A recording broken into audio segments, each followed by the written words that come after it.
Vamos a trabajar el concepto de fracción, queridos estudiantes. El concepto de fracción es un concepto bastante intuitivo, yo diría, y bastante práctico y que está muy presente en la vida cotidiana. El concepto de fracción no es más que fraccionar, partir algo en partes iguales, dividir algo, una cosa o varias cosas. La palabra fracción viene del latín fractio, que quiere decir quebrar, fracturar. Entonces, cuando hablamos de fracción, hablamos de partir una cosa. Si por ejemplo yo tengo una gráfica, digamos yo tengo este círculo, una gráfica circular, y digamos que nos va a representar un pastel o un bizcocho, y la voy a dividir en partes iguales. Quiero hacer la aclaración que las gráficas no van a estar divididas exactamente en partes iguales, debido a que lo estoy haciendo sin precisión, sin ningún instrumento de precisión, solo a pulso. Lo importante es que tengan la idea. Si de esta gráfica yo sombreo una parte, la coloreo, digamos que coloreo esta parte que está acá, podemos observar que de las tres partes en las que está dividida esa gráfica, hay una parte que está coloreada. Esa parte es lo que vamos a llamar en matemáticas, o sea, a este tipo de situación le vamos a llamar fracción.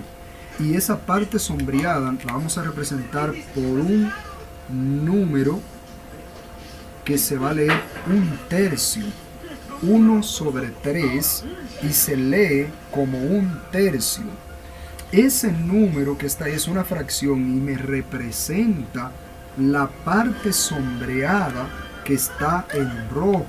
Vamos a poner este número 1 en rojo para mejor. Entonces, ¿qué es lo que estamos diciendo? Que 1/3 es la parte sombreada, o sea, el número 1 que lo he puesto en rojo, recordemos que se llama numerador, y el numerador siempre me va a decir la cantidad de porciones que yo he repartido, que yo he regalado.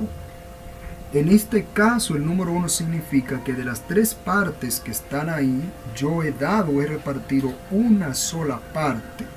Por esto está esta parte sombreada en color rojo.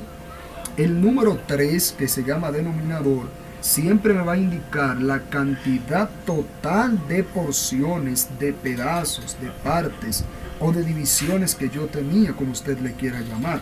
En este caso tenemos tres partes. Por eso abajo como denominador el número 3. ¿Qué significa 1/3? ¿Cuál es el sentido? Que de tres partes que habían, yo he regalado una parte o he repartido una parte. Ese es el concepto de fracción. Ahora, a este tipo de fracción, como en su estado, digamos, más natural, se le llama fracción propia. ¿Qué es una fracción propia? Es aquella fracción donde el numerador es menor que su denominador. ¿Y por qué? ¿Qué sentido tiene una fracción propia? Que yo he repartido, he dado, he regalado menos de la totalidad, menos de la menor parte de los pedazos que yo tenía. En este caso yo tenía tres partes. De esos tres pedazos que yo tenía, digamos de este bizcocho, ¿cuántos pedazos he dado? Un solo pedazo, perdón. Y yo tenía tres pedazos. Entonces a eso le llamamos fracción propia. Por eso toda fracción propia va a ser menor que 1. Va a ser menor que 1 porque 1 me representa la totalidad. Entonces,